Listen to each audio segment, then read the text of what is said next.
Welcome to the fourth season of Afros Audio Interview Series.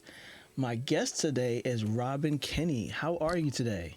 I'm doing well. How are you? Thank you so much for having me. I'm doing well. I'm looking forward to this conversation. We spoke briefly a week ago, and it was like, oh, wait, we could have deeper conversations that we haven't had yet. So I'm looking forward to learning more about you, learning more about what you do, and definitely sharing it with the folks that will be listening and viewing this episode. So let's start from the top. Introduce yourself for the people. Who are you, and what are you building right now? I am a creator. I am a mother. I am a community builder. I am a native of the great city of Detroit. I go by Robin Kinnie.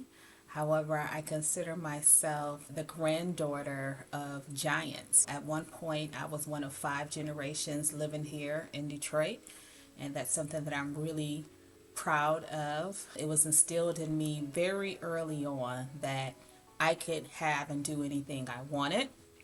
Growing up here in the city, I have fond memories of listening to Martha Jean the Queen, who was a broadcaster. And not only was she a broadcaster, but she was a Black woman broadcaster who not only had her own radio show, but she owned the radio station, which at that time and even decades before was unheard of. And my mother listened to her faithfully every day. So in turn, while sitting in the back of my mom's red Ford Tempo, I listened to her every day.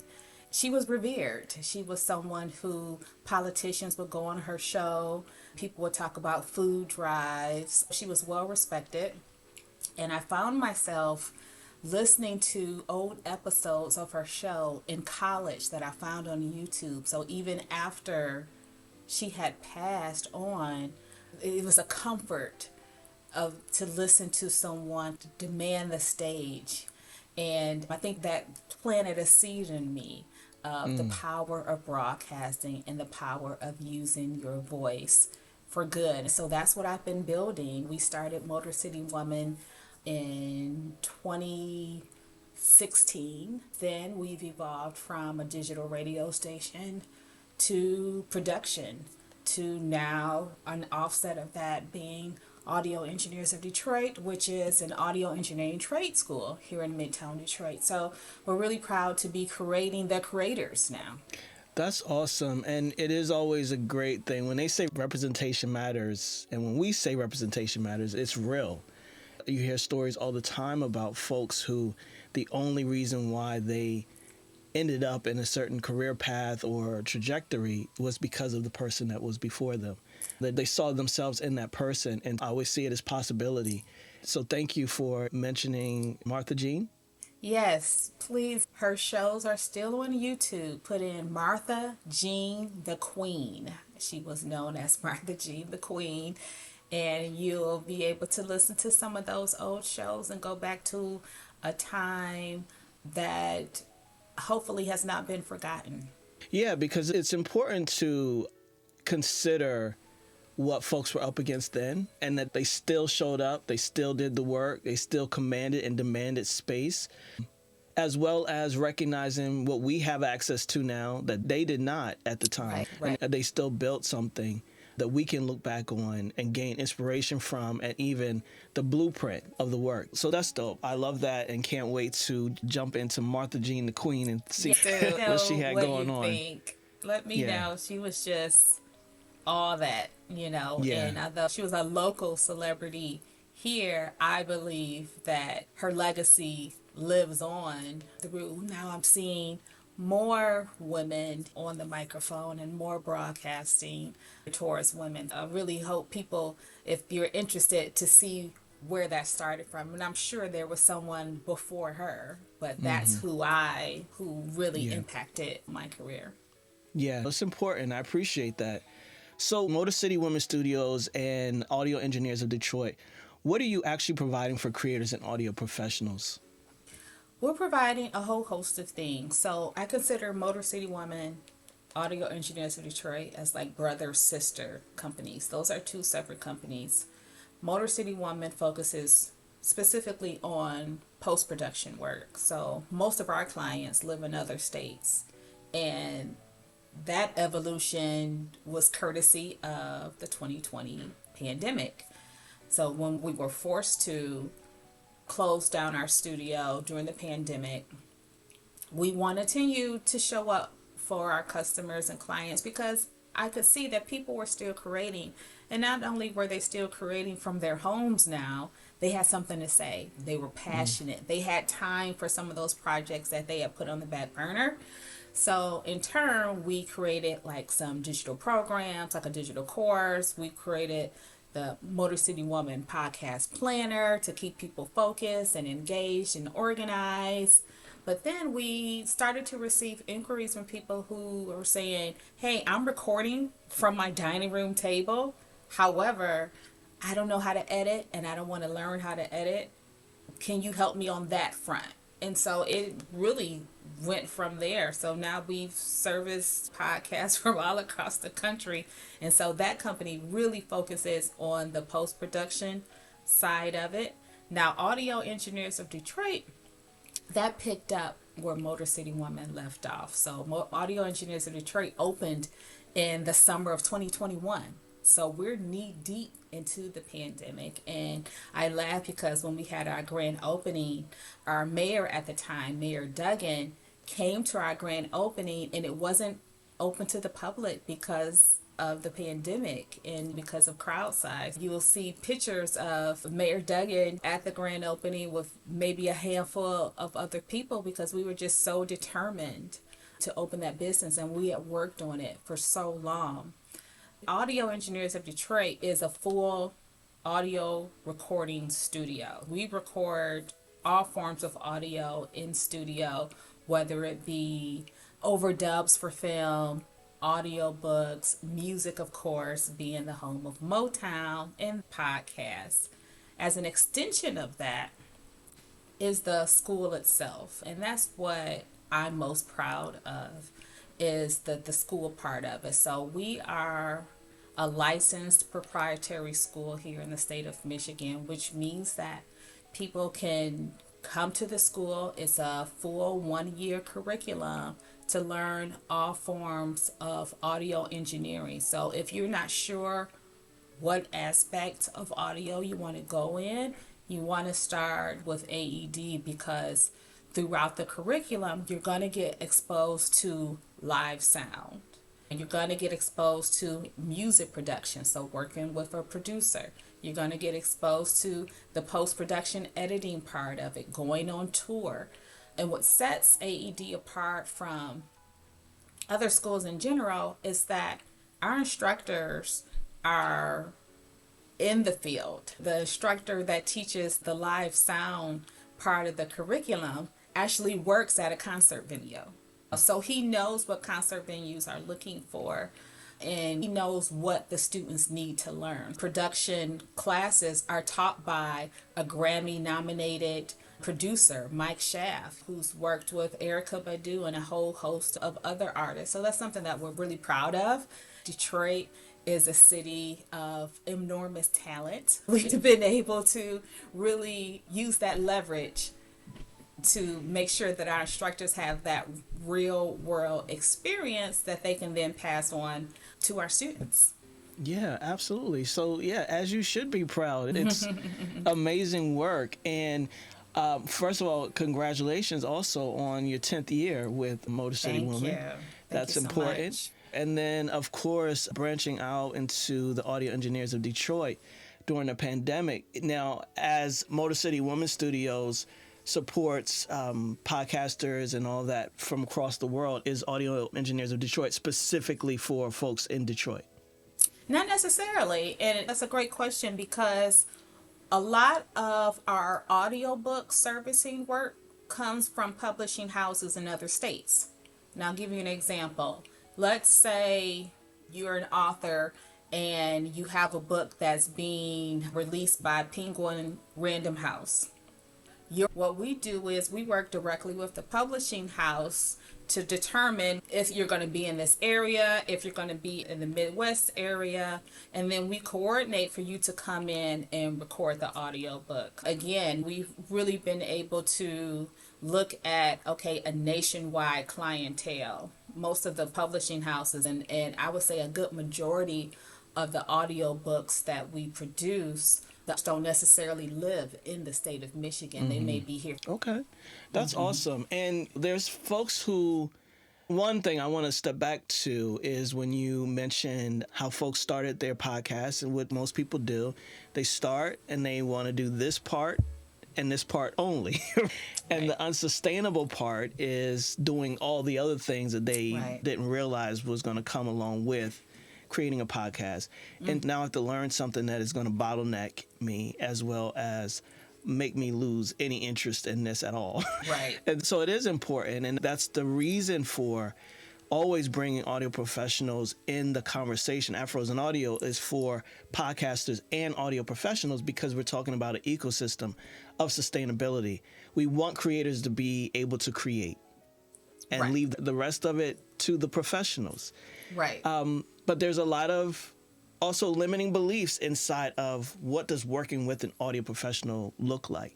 What does it cost me? What's the control I have to give up? All that sort of thing. So how do clients find you? What's that first pain point that you see they're coming to you saying, listen, I cannot do this myself. I need support. And that's usually how it starts. We receive clients from Google searches, from being part of different collectives and different organizations that support audio production companies. Those would probably be the top two, and then just general networking. I tell any post-production organization or individual that wants to attract podcasters for work, you want to always make sure that you have some sort of website that clearly outlines your services and your prices. And this is putting your prices on your website. I go back and forth with other professionals about that, and they're like, oh, I want them to book a call and all of that. I see both lanes of that. However, we're clear and upfront because we understand that people may be comparing prices, and when you're working with individuals, if it's not grant funded, they have a budget themselves, and even if it is grant funded, they have a budget. So I'm just making sure that your website is clear on not only your services but the timeline, how you engage, how you work with them. When it comes to the control and letting go of the control, I haven't had that issue. I've had two different types of clients. Some that are like, look, I want to sit down, I want to talk on a microphone, and then I want to step away. I want to look up and say, oh, there's a new episode that I released today. On the flip side of that, I've had a client who, she sent me actual timestamps of leave this in, leave this out, leave this in. We're able to work with both types because at the end of the day, this is your project. Right. I'm here and we're here to support you, not the other way around. So when it comes to production, it's about getting the best product out there and making sure that the client feels comfortable in what is being released. For sure. And to be able to find the talent. So it's not just that you have these companies, you're also providing opportunities and folks that can work and doing this, whether they're honing their own craft, learning from you all, which I'm sure Audio Engineers of Detroit feeds into each other as far as talent and ecosystem. So that's so important. What made you want to build platforms for underrepresented voices in broadcasting and podcasting?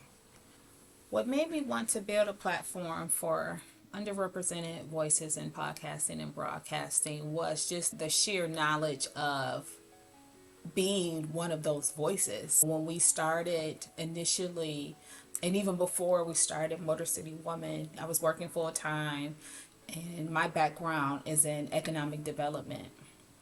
And I can recall sitting at my desk and looking out the window of, gosh, wouldn't it be great if I had this platform, if I had this station? Again, having Martha Jean the Queen in the back of my head, so I know it's possible. And that's what I really want people to take from my story when they think, oh, this is too much. If it's been done, that means it's possible. And she not only did it, but did it like in the 60s. Right. So here I am with all of these resources. There's no reason why I cannot do it. So I knew I had to do it. Mm-hmm. And that's when my faith came into play of just quieting myself, being still, of, okay, God, what is my next step? What is the step after this? What is the step after that? Because I didn't have a studio. I did not have all of the needed equipment at the time. I did not have the relationships. I had worked. I went to college and then got a job. I didn't know any entrepreneurs. I don't have any entrepreneurs in my family. However, I knew that I had to do it. Sometimes where you're like, I don't know how this is going to happen, but it's going to happen. Once I got still and really leaned into my faith, the resources showed up. Now, one in particular is I'm married to a trained working audio engineer. So most of that initial equipment that I needed to get started was already in my basement. Then you see Nice. how things Yeah. are. What if you get still and start moving confidently towards the direction of your dreams, God will meet you there. However, if you just sit and plan and like, oh, I don't have this and I can't even start because I don't have it. No, I started with, okay, let's research, what do I need? Well, Yeah. what how much could I charge for studio time? Who's really interested in this? Before then, I wasn't on social media at all. It was a joke amongst my friends. And my first social media post was about Motor City Woman. Hey, are there any women out there who would like to have their own radio show? It started from there. My friends were like, what? Robin's on social media? But I was like, okay, this is all I'm talking about is this. So I had to learn that. I didn't know social media. I didn't know of that. So all of it has been learning while doing. But the doing is important because you're never going to get better until you start. Absolutely. It's the unfolding of yourself and the work. People have heard me say a lot, the how will stop people before they ever start, Yeah, all the time. all the And, time. as you mentioned, you can only see yourself as far as you can see yourself sometimes. Right. You don't recognize that what getting in the game, in the work can do. You don't know the people that you will meet. You don't know Right. the opportunities that will come or the support. Like you have no idea about that stuff and you will never if you don't start. If you don't start. What's so interesting is this last quarter, or I went through a business development training last summer, and I came out of that training very overwhelmed and just, oh my gosh, I learned a lot. It was an intense program. And I think that on the entrepreneur side, when you go through these phases of, am I doing the right thing? Am I going in the right direction? Does this even matter? Is anyone even noticing? I really didn't go to any events. I really didn't do much the final quarter of 2025. And so last week, Audio Engineers of Detroit also does live sound events. So we were booked to do an event. And I usually don't even go. Well, but I went and I go there and a woman said, "Excuse me, are you Robin Kinnie?" And I said, "Yes." And she said, "Gosh, I've been wanting to meet you for so long. Wow. I own this studio, and for so long, I would just look at the work that you're doing. When you try to hide yourself, the impact that you make that you don't even know. I didn't Mm-hmm. even know this young lady." And she said, "Is there you have some time? Can we get together for coffee?" And I was just like, "Me?" But that's Yeah. how you just never know who you're impacting. Yeah. We often have this it's just me syndrome going on in our heads a lot. And just me is doing a lot more than the average person I on a know, regular and that's the thing, basis. right? And you're like, "Oh, da, da, da, da, da, da, da." And then I'm a mom of three, and it's one who were getting ready to go off to college, and so there's just a lot of balls in the air, and it's just just as matter, and that interaction was confirmation Yeah. that Yeah. it matters. Yeah, and it sounds like right on time too. That affirmation, confirmation. So yeah, it's important, and it's important to recognize the work that you're doing. Not only are you enterprising woman yourself and doing the work, but you're also laying this pathway for others to follow in your footsteps, but also get better at what they do. The world needs more audio professionals, right? Yep. The crafts require more audio professionals who know what they're doing, who understand the work, especially even inside of culture. There's folks who you'll send your project off and things get taken out and things get shifted around because, oh, that's not a word, or I heard it, That's but a word. That it doesn't didn't make it didn't make sense. So yeah, so and even regionally, right? You thinking about Detroit. Detroit has got their own what up though. It's For sure. It's important to have the folks in the space that understand the work that's being created and are culturally aware enough to know what to do with it when they get it. You said that there's more interest in trade schools in Detroit that you're finding. What do you think is driving that shift right now? Right now, I think it's a multitude of things. One being people are being priced out of going to college, to be frank. They're looking at the career opportunities post-college. And in a lot of times, you actually have someone who graduated recently from college to tell you, hey, I've been looking for 6 months, 9 months. So I think that all of that has come together to really increase the exposure of the importance of trades. Just talking to someone yesterday, an older lady, and she was talking about her husband is an electrician and he keeps trying to retire, but his phone keeps ringing.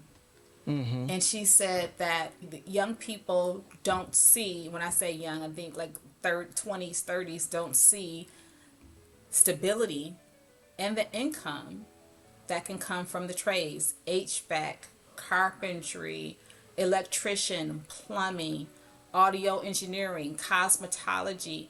I put all of those in there because in the city of Detroit, we have an older housing stock, housing and industrial stock, building stock. So people who are living in these homes, we're not going to have an AI or a computer come in and look at the HVAC. You need someone who knows, oh, you don't need to replace this whole thing. You need a new washer on this, and that'll stop that leak or whatever. And so when it comes to audio engineering, that's some of the messaging that we want people to know, is that the audio engineers that you see at concerts, at venues, at event venues, who are traveling with bands, you don't need necessarily a post-secondary degree for those. Now, what's great is with our collaboration with Ferris State, people in the Metro Detroit area can start with Audio Engineers of Detroit, taking our classes, and then those classes transfer to Ferris for college credit. So you can start locally and grow into that. And that's something to create that pipeline of talent for people who are interested in a career in audio, which is a lucrative career. It really is. And so the work, when we just say podcasting, I always want people to understand the viability of a career path in podcasting. And more often than not, that is the audio professional aspect of it. The host is great. Obviously, that's how podcasts get put out in the world, is the host and the co-host and the talent. But what happens behind the scenes, what makes it what it is so necessary when it comes to audio professionals. And speaking of that partnership with Ferris State, you talked about it already. You can transfer credits towards a bachelor's in digital media production. What does that partnership make possible for students that it wasn't available before? If there's anything else that you feel like this partnership supports the students? That partnership specifically was birthed out of just access. Part of the tenets of our company is to create access. We wanted to make sure that the people in our community knew that, hey, you can start this process here in a smaller setting, in a community you're already familiar with, and then grow into and towards the bachelor's degree at Ferris State. In general, some people aren't ready to go off to a traditional school at Mm-hmm. 17, 18 years of age. So the number one tenet of that partnership and that collaboration is to create the access and then the pipeline of talent. We have a lot of talent here in the city of Detroit, and we want to make sure that talent has all the opportunities of anyone else that's living in the state of Michigan. I don't believe that opportunities are equally distributed, but talent is. Yeah. So AED is standing in that gap to create the access to the talent that we see, to the opportunities that can That are come, there. that are there. Yeah, absolutely. We don't want to get left behind. Right now, Afros and Audio is teaching third, fourth, and fifth graders in fundamentals, editing, and Nice. stuff like that Yeah, at yeah. a school in Harlem. And the goal is that they know that there is something there, and we are piquing their interest now. Obviously, they're not going to go from fifth grade into audio engineering profession, but it plants a seed. It plants a seed early that, oh, I like this when I did it, and maybe it goes away for a long time, and then something comes up, an Right. audio engineering trade school or a class in school, and it's, oh, I remember when I did that, and I want to do that. And the goal is that we don't get left behind Right. in the career path and the billions of dollars that is in podcasting. This is the way in which we get left out and pushed aside and not be available to these opportunities because we don't have the education or the training. I was really excited to see, this was some controversy, but the podcasting award at the Golden Globes. Mm-hmm. With people saying, oh, podcasting's over. I was like, podcasting is not Right. over, not even close. So to see that category, I think is confirmation of the industry growing and growing in a direction of a mass audience. I still believe that there is space for niche audience for sure, 100%. But I think one area that podcasters sometimes overlook is, and this is the first question when I'm working with a new podcast client, what does success look like for you? What are you doing this for? It could be, oh, I want to educate people on the vast variety of women in STEM. So that's a podcast we've worked with for a few years called Modern Figures. Or I want to educate people about my book. And so this is a podcast that just breaks down all the different themes that I talked about in my book. So it may be a short-term podcast. It may just be a limited series. But I think that's really important because people get overwhelmed because they're just throwing spaghetti at the wall of like looking at download numbers. But really, what is the impact? What do you want your Right. audience to feel when they walk away? What is their call to action? What are you telling them to do at the end of the podcast? When I look at podcasts that are successful, all of them have a very clear intention. What is your intention for this podcast? Yeah, for sure. Thank you for that. You've been telling podcasters for nearly a decade the community comes before sponsorship. Yes. Why is that still the advice people seem to resist quite often? Seem to resist. Yeah, that's usually the number one question is, okay, I need a sponsor. You're like, you don't even have 5 episodes. Right. What are we doing? What are we doing here? So that's the definition of putting the cart before the horse, because you're not going to attract a sponsor if they don't see that you have a clear and defined community that they want to sell to. This is a business. That goes back to intention. For some podcasters, it may not be a business. You say, this is just something I'm passionate about. I love talking about my urban farm and teaching people about it. If you're someone who's, no, this is something that I can foresee sustaining not only the podcast expenses, but my expenses, then you need to be strategic on setting up a podcast that does just that. So creating that community is number one. And it doesn't necessarily have to be a community in a certain social media set. I advise any podcast that, yes, of course, you have your social media profiles and all that, but you better be collecting those email addresses because social media goes down, and you want to be able to have a space that you own, that you can control, that you can connect with them when you want to. A lot of people don't know that just because you posted on your Instagram and someone is subscribed to your Instagram doesn't mean they're going to see it. Right. People think, oh, I put it on my Instagram. So not necessarily. They could have logged on at different times. You just never know. So Right. creating that community by collecting email addresses, by having a space that speaks to your audience where you have clear and defined themes and subjects that speak to your audience in the language that they understand is so once you have that community and it's tight, and it can be 1,000 people, it could be 500 people, it could be 250 people, but if they're like, I rock with you, they talk about all the things that I love. Oh, I look forward to their downloads. As soon as I see that a new episode has dropped, I am just putting in my earbuds right then and there. That's a community. We speak the same language. We have a common thread. That's a community. So once you have that community, then you think of what companies, entities, organizations are trying to sell to my community.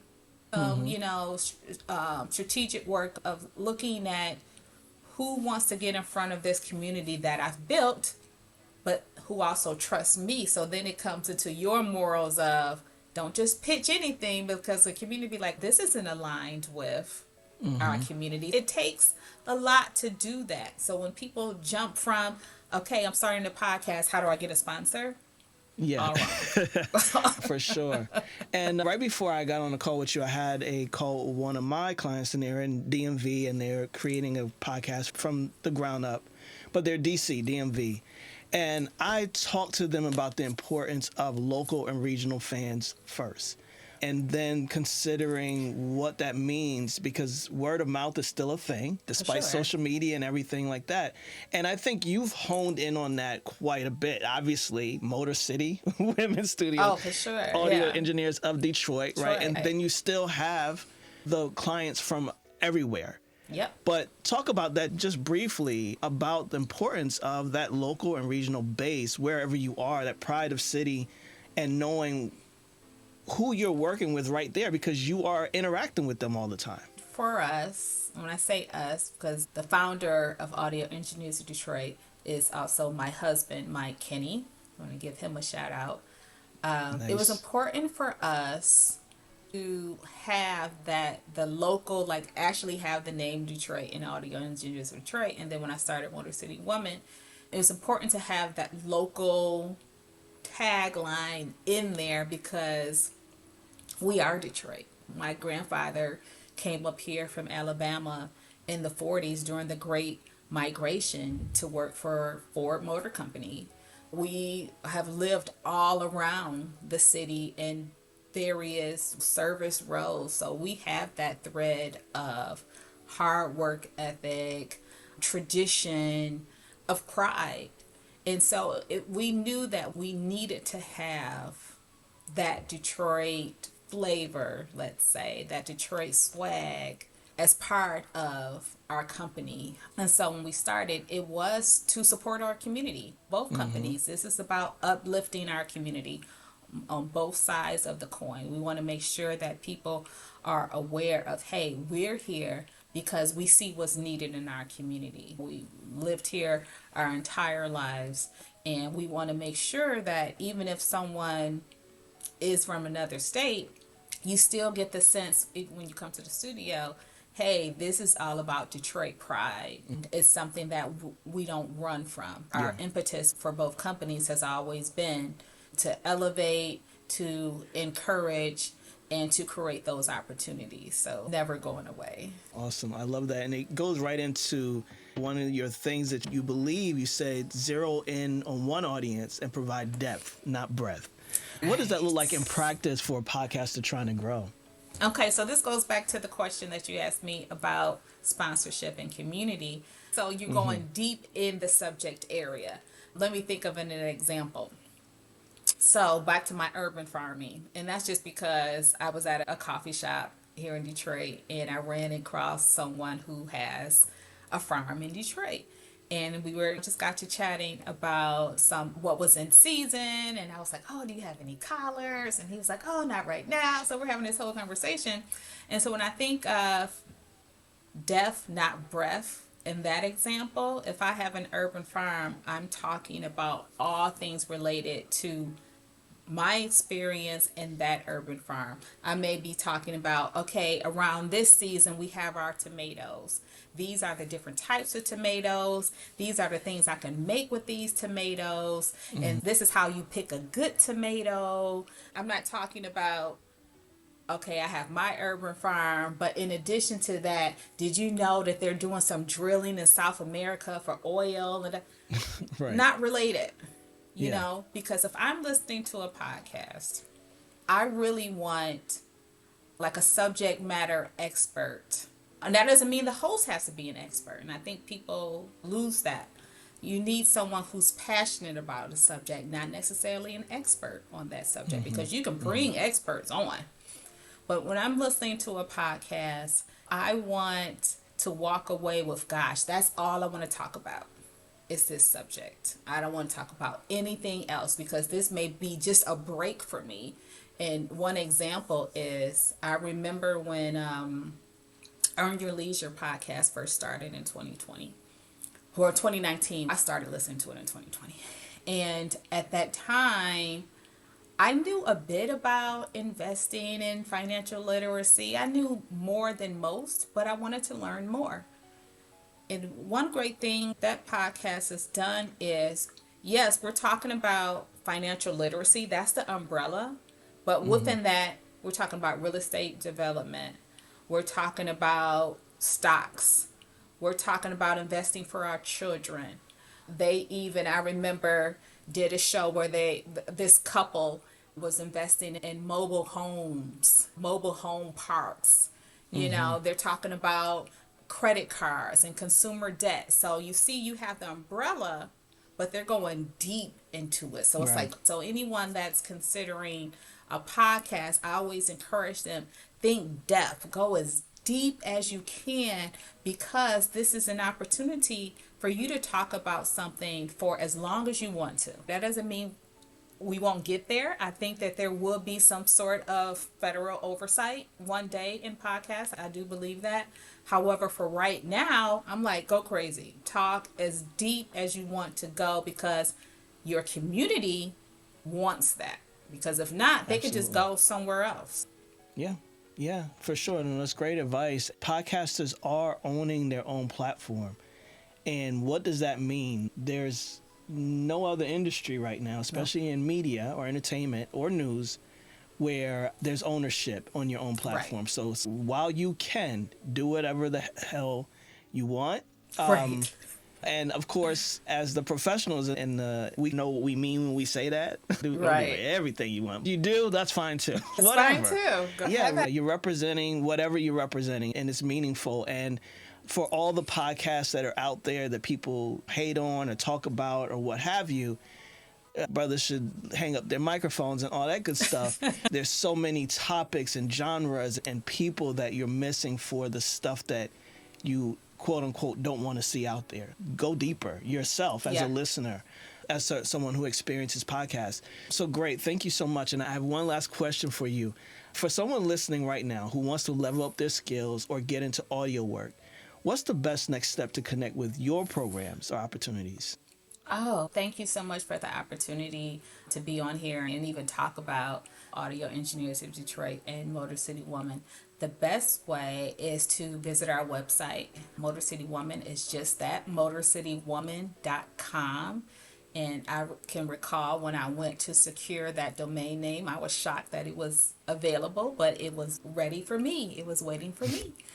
And then aedetroit.com. So those are the two best ways to interact with us. Of course, we're on social media platforms, and people can check out our upcoming classes at AED, because in addition to our full curriculum, you could just take one class. Let's say you're already in the industry and you need to get more information and to learn more skills on live sound, for example. We've had people who are coming back to us for continuing education. We work with youth. We've done summer camps starting from the ninth grade up, and that's in beat production. So that's always a fun time when the kids come in and they're learning beats, and we've even seen some that go on to sell those beats. So it's really an exciting time, and you just want to join our newsletters on our websites. It has been a pleasure speaking with you, learning more about the work that you're doing in Detroit and beyond.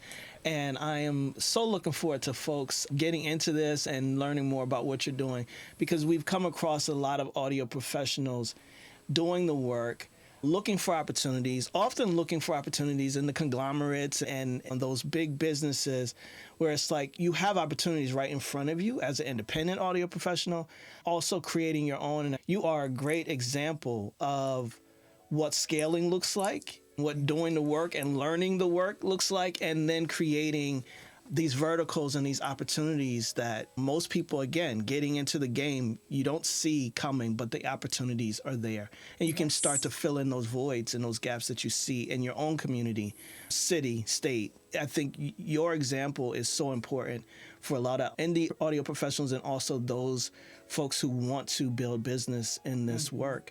It's important. So thank you. Thank you so much.